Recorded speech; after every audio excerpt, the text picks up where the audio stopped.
Transport xizmatlari sifatini oshirish, aholiga zamonaviy xizmat turlarini ko'rsatishni joriy etish maqsadida O'zbekiston Respublikasi Transport vazirligi tomonidan keng ko'lamli ishlar amalga oshirilmoqda. Jumladan xorijiy davlatlarga vaqtinchalik ishlash uchun chiqib ketayotgan fuqarolarning o'z vaqtida manzillariga xavfsiz yetkazib qo'yishni tashkil etish maqsadida O'z Avtotransservis mas'uliyati cheklangan jamiyati avtobusda tashuvlarni amalga oshirishga ixtisoslashtirilgan milliy korxonasi tashkil etilgan edi. Mazkur ushbu avtobuslarda haydovchi va yo'lovchilar uchun barcha qulayliklar yaratilgan. Konditsioner, salondagi iqlim nazorati, aktiv va passiv xavfsizlik tizimlari shular jumlasidandir. Avtobus 51 nafar yo'lovchini o'z bag'riga sig'dira oladi. O'rindiqlar yumshoq bo'lib, har bir yo'lovchiga maksimal darajada qulaylik yaratilgan.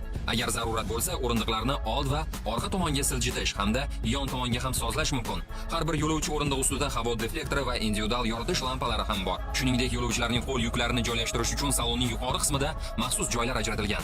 Uzoq safar davomida yo'lovchilarning zerikmasligini ta'minlash maqsadida avtobus saloni yuqori klassdagi media tizim va ikkita monitor bilan jihozlangan. O'zbekiston Respublikasi Transport vazirligi tomonidan talab yuqori bo'lgan yo'lovchilarning katta oqimi harakatlanayotgan xalqaro yo'nalishlarda avtobus qatnovlarini tashkil etish borasida muntazam o'rganish ishlari olib borilmoqda.